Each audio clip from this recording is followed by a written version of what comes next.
isso aqui é uma das conclusões que eu tirei depois da aula 1. Então, se uma mãe tem um filho de 3 anos, por exemplo, espera que esse filho obedeça de imediato tudo, sempre, sem reclamar, sem chorar, sem esbravejar. Gente, essa mãe, ela não sabe o que é uma criança, porque uma criança, pela natureza dela, ela é caótica, ela é desorganizada, e eu dei muitos conceitos disso, porque quando eu falei que as crianças têm defeito, é porque elas são ordenadas. Lembra que eu falei muito que nós nascemos com o pecado original? Então é justamente por isso que a criança ela precisa de um pai e de uma mãe que tenha autoridade dentro do lar sobre ela, né, e que faça essas decisões sobre as coisas que ela deve viver, nós precisamos ser isso para a criança, enxergar o que a criança não vai conseguir enxergar.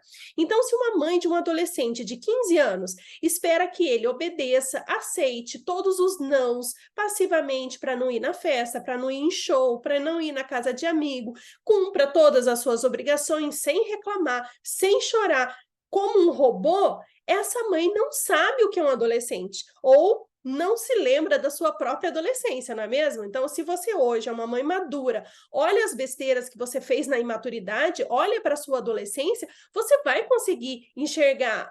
Quando a gente é adolescente, a gente não consegue ter esse ponto de vista que a gente tem hoje, né? E é por isso que esse adolescente precisa de um pai, de uma mãe, que tenha autoridade sobre ela e tome as decisões. Mostre as consequências para esse adolescente dessa liberdade que ele tanto quer.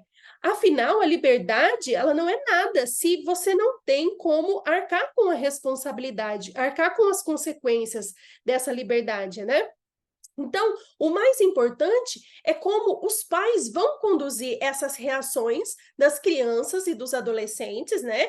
Então, assim deve ser. Vamos supor, uma criança que não responde aos comandos do pai, a idade dos pais, elas não estão ordenadas de forma coerente. Então, se os pais não sabem o que fazer, a criança vai dominar a situação, o adolescente vai dominar a situação, porque os pais que não têm autoridade, eles não vão conseguir controlar essa criança, não vão conseguir mostrar para essa criança e para esse adolescente o que é o melhor para eles, né? E aí essa criança e esse adolescente vão fazer o que dá na telha.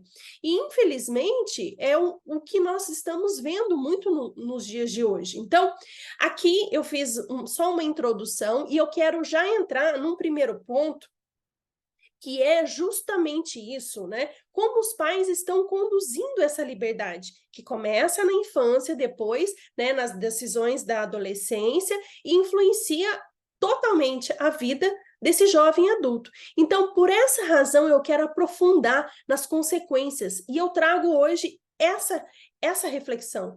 Isso para a gente sentar e parar e pensar por que a atual geração não está conseguindo lidar com as próprias frustrações. E para entrar nesse primeiro ponto, eu quero trazer uma estatística.